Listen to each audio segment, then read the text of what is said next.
songs do not make you cry, you might not have a soul. The 1970s produced music so emotionally devastating that listeners still cannot get through them without tears. Goodbye to you, my trusted friend. These were not manipulative power ballads or calculated tearjerkers. These were artists pouring genuine pain into their work. These are the 10 saddest rock songs of the 70s that still hurt today. I found her diary underneath a tree. Soft rock band Bread built their reputation on tender ballads, but this 1972 track revealed a depth of emotional devastation that still resonates today. Songwriter David Gates crafted a story about a man who discovers his love interest's diary and reads it hoping to find his name inside. What he discovers instead changes everything. The narrator searches through every page, desperate for confirmation that his feelings are reciprocated. But the diary reveals the truth he feared most. She loves someone else. The realization arrives not with dramatic confrontation, but with quiet, crushing certainty. I passed it off as just in keeping with. Gates delivers the discovery in hushed tones, as if speaking too loudly might make the pain even worse. What makes Diary so effective is its intimacy. This is not a grand operatic tragedy. This is heartbreak told in whispers, where every word carries weight and every note feels like a sigh. The production is spare and gentle, allowing the emotional devastation to speak for itself. Unlike more bombastic expressions of sorrow, this song captures the quiet devastation of discovering painful truths we never saw coming. It remains one of the most underrated heartbreak songs of the entire decade, standing alongside other soft rock explorations of unrequited love that defined the early 70s sound. That's what someone told me. Released in 1970 on her album Silk Purse, this devastating ballad became a defining moment for Linda Ronstadt and established her as one of the decade's most emotionally powerful vocalists. The song explores unrequited love with an honesty that still feels raw and painfully real after all these years. The narrator lays bare her deepest feelings for someone who never returned them. She has loved this person for what feels like an eternity, waiting and hoping for something that will never come. The cruelty is not that she was rejected. The cruelty is that she was never even given the chance to be close enough to be hurt directly. Thinking back, the tears. That kind of love, existing entirely in one direction, creates its own special kind of agony. Unlike the fast-paced rock dominating the early 70s, this slow folk rock ballad creates a wistful atmosphere with gentle guitar strumming and Ronstadt's vocals that somehow manage to be both powerful and vulnerable simultaneously. She conveys the emotional weight of every single word, making listeners feel the decades of longing compressed into just a few minutes. The song resonated deeply with anyone who has experienced the particular torture of loving someone who simply does not love them back. It earned Ronstadt a Grammy nomination and helped establish her as a major artist capable of turning other people's compositions into deeply personal statements of pain.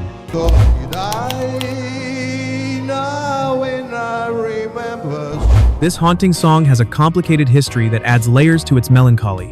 It debuted in the 1970 film MASH before becoming the iconic theme song for the beloved television series. Director Robert Altman wanted something with an ironic tone, a dark title paired with an almost gentle melody. His teenage son Michael wrote the lyrics in just 5 minutes, and the result became one of the most unexpectedly moving songs of the era. The instrumental version that opened every episode of the television show became synonymous with the bittersweet nature of the series itself. That gentle melody, played over images of helicopters carrying wounded soldiers, created an emotional contradiction that perfectly captured the show's approach to comedy and tragedy existing side by side. A little whistle star was far. Millions of viewers heard those notes every week for 11 years, associating them with both laughter and the underlying sadness of war. But the full version with lyrics carries even more emotional weight. The lighthearted melody contrasts sharply with the darkness of the words, reflecting the coping mechanisms people develop when facing impossible circumstances. It sounds almost peaceful, which makes its subject matter even more disturbing. The song became a cultural touchstone that reminded listeners how beauty and pain often arrive together, wrapped in the same package. Few television themes have ever carried such emotional complexity or remained so deeply embedded in popular culture decades after their debut. Todd Rundgren released this devastatingly beautiful track in 1978, and it immediately became an anthem for anyone who has ever tried to salvage something from the wreckage of a relationship. The song asks the question that haunts every breakup, whether two people who once meant everything to each other can find a way to remain in each other's lives. Rundgren played and sang everything on the album, creating an intimate one-man expression of loss that feels deeply personal. The song builds slowly, with gentle keyboards and his distinctive voice carrying the weight of someone trying desperately to hold on to something that is already slipping away.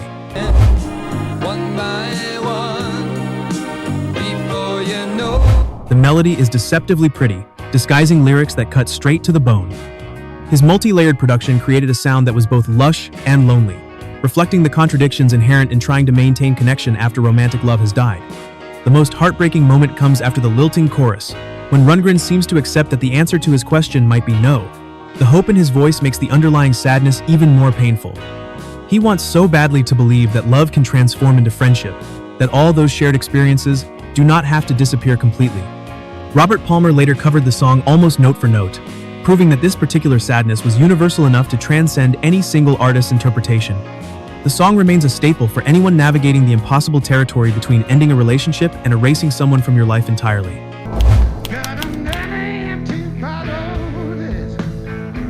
AC/DC built their legend on thundering rock anthems about rebellion and excess. But this uncharacteristically sad song from their 1976 album Dirty Deeds Done Dirt Cheap revealed that even the hardest rockers knew how to bleed. The track stands as one of the most emotionally vulnerable moments in the band's entire catalog, and surprised fans who thought they knew exactly what AC/DC was about. When the song opens, singer Bon Scott is alone in a hotel room in some strange town. Empty bottles surround his bed. He has done something stupid, broken someone's heart, and now she has left him. He is on the road, drinking to forget, doing everything he can to hold back tears that threaten to fall anyway.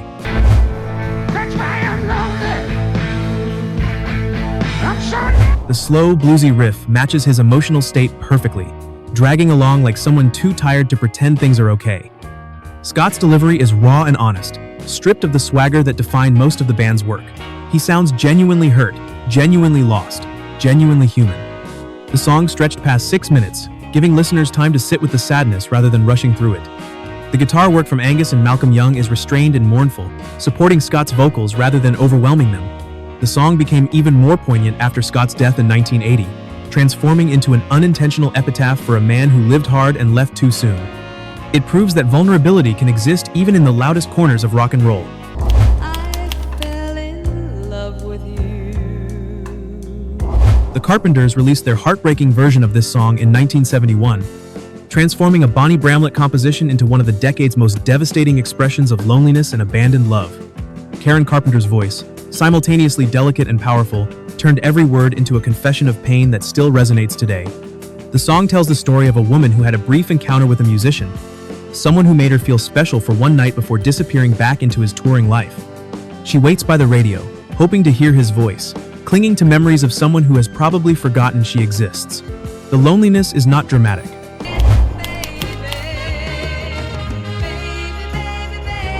It is quiet and persistent, the kind that fills empty rooms and sleepless nights.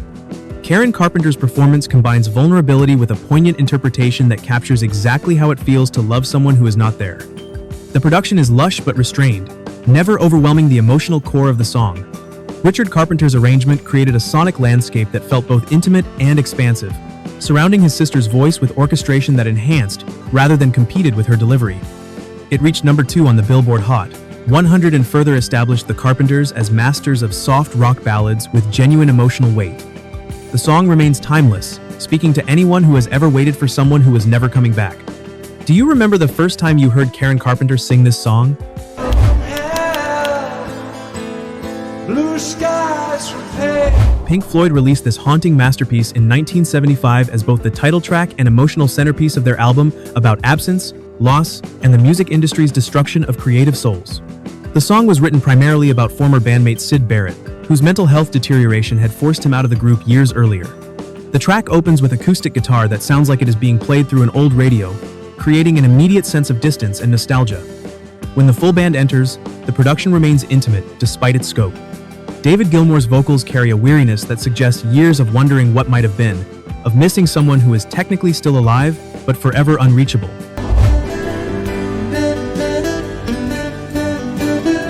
Roger Waters contributed lyrics that question the nature of existence itself while mourning a specific, irreplaceable person. The lyrics question everything about modern existence, asking whether we can tell heaven from hell, blue skies from pain, green fields from cold steel rails. These existential doubts frame the central longing for someone who has disappeared, whether through death, madness, or simply the passage of time. The song transcended its origins to become an anthem for anyone who has ever missed someone desperately. In a strange coincidence, Syd Barrett actually showed up at the recording studio during the sessions for this album, so changed by his illness that his former bandmates barely recognized him. That encounter added another layer of tragedy to an already devastating song. It remains one of Pink Floyd's most beloved and emotionally accessible compositions. Sunny days that I thought would never end. James Taylor released this deeply personal song in 1970, and it immediately established him as one of the most emotionally honest songwriters of his generation. The track addresses multiple sources of pain, including the death of a friend, his struggles with addiction, and the collapse of his first band. All of that loss is compressed into one devastating folk rock masterpiece that defined the confessional singer-songwriter movement of the early decade. The song's origins are rooted in genuine tragedy. Taylor learned that a close friend had taken her own life while he was in a psychiatric facility. The news was kept from him until later, adding layers of guilt and confusion to his grief. And my time is at hand. When he finally processed what had happened, the emotions poured out in lyrics that feel simultaneously specific and universal. Each verse addresses a different aspect of his pain, creating a tapestry of sorrow that somehow remains coherent and deeply moving. Taylor's gentle acoustic guitar and understated vocal delivery make the pain feel even more real. He is not performing sadness. He is simply letting it exist, sharing it with listeners who might recognize their own struggles in his words. The song became a massive hit, reaching number 3 on the Billboard Hot 100, and remains one of the defining moments of early 70s singer-songwriter music. It proved that vulnerability could be commercially successful without compromising its emotional authenticity. Taylor would go on to have many hits, but none carried quite the same weight of genuine, unfiltered grief. And he was talking for I knew it, and as he grew, he'd say, I'm gone.